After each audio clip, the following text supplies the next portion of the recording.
September மாதம் 21ஆம் தேதி ஜனாதிபதி தேர்தல் இடம்பெறும் என்ற போதிலும் இப்போது அது இடம்பெறுமா என்கின்ற கேள்வியினை மக்கள் மனதிலே ஏற்படுத்தி இருக்கிறது. காரணம்,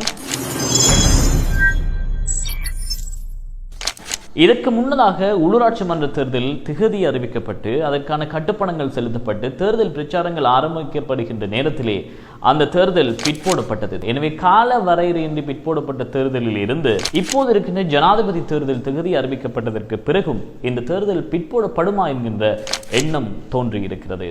இந்த ஜனாதிபதி தேர்தலில் இதுவரை 4 பேர் கட்டுப்பணம் செலுத்தி இருக்கிறார்கள். அதில் முதலாவது செலுத்தியவராகவே ரணில் விக்ரமசிங்கே காணப்படுகிறார். ஆனாலும் அவருடைய கட்சியாக இருக்கிற ஐக்கிய தேசிய கட்சியிலே அவர் வேட்பாளராக இல்லை. ஒரு சுயேட்சையில் வந்திருப்பதுதான் மக்கள் மத்தியில் இப்போது பேசும் பொருளாக காணப்படுகிறது. இப்படி இருக்கின்ற இந்த நிலையில் மொட்டு கட்சியினை நம்பியே ரணில் விக்ரமசிங்கே அவர்கள் காத்திருந்தார்கள் இந்த ஜனாதிபதி தேர்தலில். ஆனால் இப்போது மொட்டு கட்சியினர்கள் தாங்கள் ஒரு வேறு வேட்பாளரை களமிறக்க போகிறோம் என்கின்ற செய்தியினை அவர்கள் சொல்லியிருக்கிறார்கள். இருந்தாலும் இந்த விடயம் வாயளவில் இருக்குமா இல்லாவிட்டால் செயற்பாட்டிலும் இருக்குமா என்பதை காலம்தான் பதில் சொல்ல வேண்டும். எதிர்வருகின்ற ஜனாதிபதி தேர்தல் யாரை வேட்பாளராக இறக்குவது சம்பந்தமாக மொட்டு கட்சியினர்கள் நேற்று ஒரு கூட்டத்தினை ஏற்பாடு செய்திருந்தார்கள். அதிலே 79 பேர் கலந்து கொண்டார்கள் என்பதை குறிப்பிடத்தக்கது. இருந்த போதிலும் இப்போது இருக்கிற ரணில் விக்ரமசிங்கனுடைய ஆளும் கட்சியில் இருக்கின்ற அமைச்சர்களும் நாடாளுமன்ற உறுப்பினர்கள் சிலரும் அதில் கலந்து கொண்டிருக்கின்றார்கள் என்பதுதான் இந்த இடத்திலே ஒரு பேசும் பொருளாக இருக்கிறது. நேற்று கூடிய மொட்டு கட்சியினுடைய கூட்டத்திலே காஞ்சன விஜயசேகர, பிரசன்ன ரணதுங்க, மஹிந்தானந்தா அலுத்கமகே, அதே போலதான் ரமேஷ் பத்திரன, SP திஷாநாயக்க, மொஹாண்டி சில்வா, கோஹிலா குணவர்த்தன, அதே போல பிரதீப் உடுகொட, ஷெஹான் பிரதீப் ஆகியோர் கலந்து கொண்டிருந்தார்கள். இப்படி கூட்டம் நடைபெற்ற இந்த நிலையிலே ஒரு விடயத்தை ஞாபகப்படுத்த வேண்டும். மொட்டு கட்சியின் உயிர்ப்பிடத்தில் இருக்கின்றவர்கள் நாடாளுமன்ற உறுப்பினர்களோ அமைச்சர்களோ என்று அல்லாமல் பல துறை சார்ந்தவர்கள் அதிலே இருக்கின்றார்கள் என்பதை இந்த இடத்திலே சொல்லக்கூடிய ஒரு விடயம். இருந்த போதிலும் ரணில் விக்ரமசிங்கே அவர்களுக்கு தங்களுடைய ஆதரவு கொடுக்கப்பட மாட்டாது என்றும் புதிய ஒரு வேட்பாளரை நாங்கள் மொட்டு கட்சியினூடாக களம் இறக்குவோம் என்று சொல்லியும் நேற்றைய அமர்விலே அவர்கள் முடிவினை எடுத்திருந்தார்கள். மொட்டு கட்சிக்குள்ளேயே நான் ஜனாதிபதி வேட்பாளராக வர வேண்டும் என்கின்ற ஒருவர் மூலமாக போடப்பட்ட இன்ஜெக்ஷன் தான் ரணிலை நாங்கள் ஆதரிக்க வேண்டாம் என்ற முடிவு.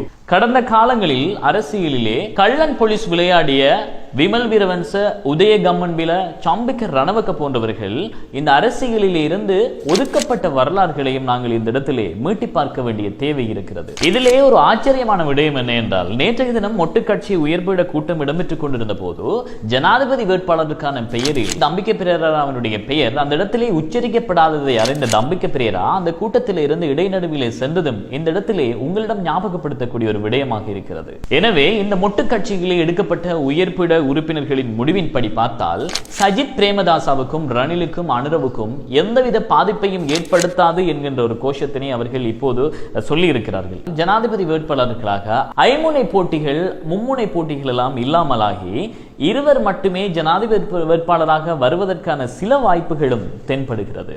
எதிர்வருகின்ற ஜனாதிபதி தேர்தலிலே பார்க்கின்ற போது அனுரகுமார திசாநாயக்கவும் சஜித் பிரேமதாசவும் இணைந்து ஒரு அணியாக களம் காண்பதற்கான ஒரு வாய்ப்பு இருக்கிறது. அதே போலதான் சஜித் பிரேமதாசவும் ரணில் விக்ரமசிங்கவும் அல்லது ரணில் விக்ரமசிங்கவும் அனுரகுமார திசாநாயக்கவும் சேர்ந்து கேட்டு இந்த களத்திலே குதிப்பதற்கான வாய்ப்பு இருப்பதாகவும் யூகிக்கப்படுகிறது.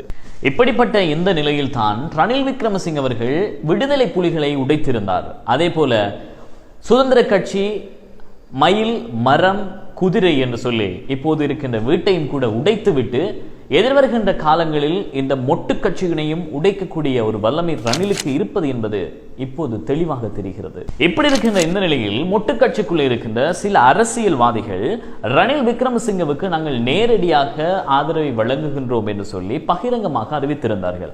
அப்படியானால் மொட்டு கட்சிக்குள்ளே இருக்கின்ற மொட்டு கட்சியினுடைய செயலாளர் சட்டத்தரணி சாகல காரியவசம் அவர்கள் இவர்களுக்கு எதிராக ஒழுக்காற்று நடவடிக்கை எடுக்கப் போவதாக சொல்லியிருக்கிறார். இதை பார்க்கின்ற போது ஸ்ரீலங்கா முஸ்லிம் காங்கிரஸ் தலைவர் ரவுஃப் ஹக்கீம் அவர்கள் அடிக்கடி எடுக்கின்ற ஒழுக்காற்று நடவடிக்கை போல இது அமையும் என்பதில் எந்த கருத்துக்களும் இல்லை. யாருக்கு நாங்கள் ஆதரவு வழங்கப் போகின்றோம் என்று இலங்கையில் எதிர்வருகின்ற நாட்கள் இனி எரி நாட்களாகவே இருக்க போகிறது. அப்படிப்பட்ட இந்த நிலையில் இலங்கையில் இருக்கின்ற சிறுபான்மை கட்சிகள் எதுவும் ஒரு உத்தியோகபூர்வமான அறிவிப்பினை யாருக்கு நாங்கள் ஆதரவை வழங்க போகிறோம் என்று இன்னும் அறிவிக்கப்படாத நிலையிலேயே காணப்படுகிறது. இப்படி இருக்கின்ற இந்த நிலையில் ஸ்ரீலங்கா முஸ்லிம் காங்கிரசுடைய தேசிய அமைப்பாளராக இருக்கின்ற திருகோணமலை நாடாளுமன்ற உறுப்பினர் எம்.எஸ். தௌஃபிக் அவர்கள் ஸ்ரீலங்கா முஸ்லிம் காங்கிரஸ் ஆனது எதிர்வருகின்ற ஜனாதிபதி தேர்தலில் சஜித் பிரேமதாசவுக்கு ஆதரவு இருக்கும் என்று அவர் சொல்லியிருந்தார்.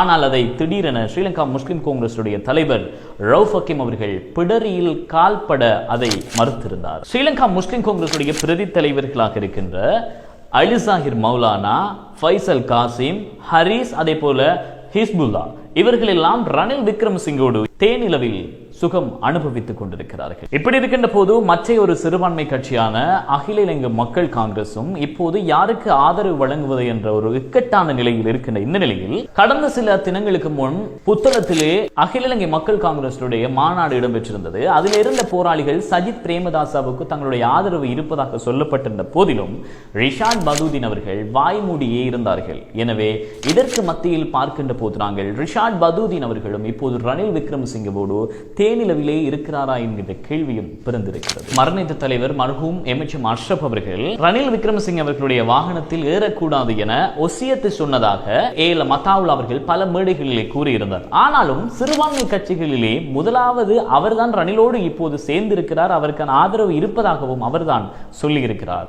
இது அந்திமகால அரசியலில் மக்கள் மத்தியில் பேசும் பொருளாக மாறியிருக்கிறது. ஜனாதிபதி தேர்தல் சூடு பிடித்திருக்கிற இந்த நிலையில் தமிழ் மக்களை பார்த்தால் மலையகத்தில் இருக்கிற தொழிலாளர் காங்கிரஸ் ஜனாதிபதி ரணில் விக்ரமசிங்கவுக்கு ஆதரவாகவும், மனோ கணேசன் அணியினர்கள் சஜித் பிரேமதாசவுக்கும் ஆதரவாக இருக்கின்ற இந்த நிலையில் இலங்கையில் இருக்கின்ற தமிழர்கள் தமிழ் பொது வேட்பாளரை நிறுத்தி எதிர்வருகின்ற ஜனாதிபதி தேர்தலை சந்திக்க போகிறார்களா, இல்லாவிட்டால் சிங்கள ஜனாதிபதி வேட்பாளருக்கு அவர்கள் அவர்களுடைய ஆதரவை வழங்குவார்களா என்பது இப்போது குழப்ப நிலையில் இருக்கின்ற இந்த நிலையில் மக்களும் ஜனாதிபதி தேர்தல் இடம்பெறுமா இல்லையா என்பது தொடர்பாக குழப்பத்திலே இருக்கிறார்கள். இந்த நிலையை பார்க்கின்ற போது எஸ்.ஜே. சூர்யா சொல்வது போல ஜனாதிபதி தேர்தல் நடக்கும், ஆனால் நடக்காது என்ற நிலையே இப்போது இருக்கிறது.